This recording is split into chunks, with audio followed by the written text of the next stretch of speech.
இங்க நான் சட்டமன்றத்திற்கு வந்த நாட்களிலிருந்து அவை பணியாளர்கள் எல்லாருக்கும் இது மாதிரி ஒரு டம்ளர்ல ஒவ்வொரு இடமா போய் தண்ணி கொடுத்துட்டு இருக்காங்க. இன்னைக்கு நம்ம ரொம்ப அட்வான்ஸ்டா போயிட்டு இருக்கோம். இது மாதிரி கொடுக்கறது ஒன்லி கிளீன்லினஸ் ஒண்ணு. அவை பணியாளர்களுக்கு நிறைய வேலை இருக்கு. ஒவ்வொரு டேபிளா அவங்க தவழ்ந்து கொடுக்கறது நமக்கே பாக்குறதுக்கு ஒரு மாதிரி இருக்கு. பெட் பாட்டில்ஸ்ல ஒவ்வொரு டேபிள்லயுமே பாட்டில்ஸ் நீங்க குடி தண்ணீர் வச்சிடலாம். குடிச்சிட்டு அவங்கவுங்க இடத்துல அவங்கவுங்க வச்சிட போறாங்க. இதனால கவர்மெண்ட்டுக்கு எக்ஸ்ட்ரா செலவும் ஒன்றும் வரப்போறது இல்லை. அவங்கவுங்க இடத்துல வச்சிடலாம் அப்படின்ற என் கருத்தை நான் சொல்றேன்.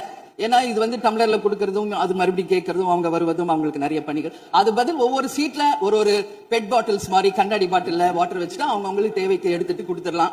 நெகிழியில வேண்டாம், பிளாஸ்டிக் பாட்டில்ஸ் நம்ம அலோவ் பண்ண வேண்டாம், கண்ணாடி பாட்டில்ல நம்ம வைக்கலாம். அந்நியார் ஒரு நல்ல கருத்தை இங்கே சொல்லியிருக்கிறார்கள். அந்த கருத்து ஏற்புடையது அல்ல என்பதை நான் தெரிவித்துக் கொள்ள கடமைப்பட்டிருக்கிறேன்.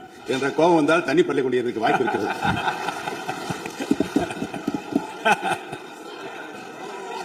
தண்ணி பாட்டில் தான் வீசணும் கிடையாது, டம்ளர்ல கூட வீசி அடிக்கலாம். மாண்புமிகு முன்னாள் முதலமைச்சர் அண்ணன் ஓபிஎஸ் அவர்கள் ஒரு நிலையை குறிப்பிட்டு அதை எரிவதற்கான தண்ணி பாட்டில் எரிவதற்கான வாய்ப்பு இருக்கிறது என்று சொன்னார்கள். ஒருவேளை அவருடைய தனிப்பட்ட அனுபவத்தின் காரணமாக அதை அவர் நீங்க குறிப்பிடுறாரா என்பதை நான் அறிய விரும்புகிறேன்.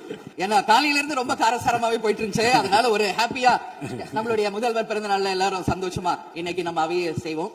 சோ பாட்டில் தான் வீசணும்ன்றது இல்ல. வன்முறைக்கு வேண்டும் என்றால் இங்க எதிர் எவ்வளவு இருக்கு, எது வேணாலும் வீசலாம். பட் நம்ம எண்ணம் அது கிடையாது. நிச்சயமாக தண்ணீர் என்றாலே பிரச்சனை தான் போல இருக்காது. காவேரி தண்ணீரா இருந்தாலும் டாஸ்மாக் தண்ணீரா இருந்தாலும் அது ஒரு பிரச்சனையா தான் இன்னைக்கு மக்கள்கிட்ட இருக்கு.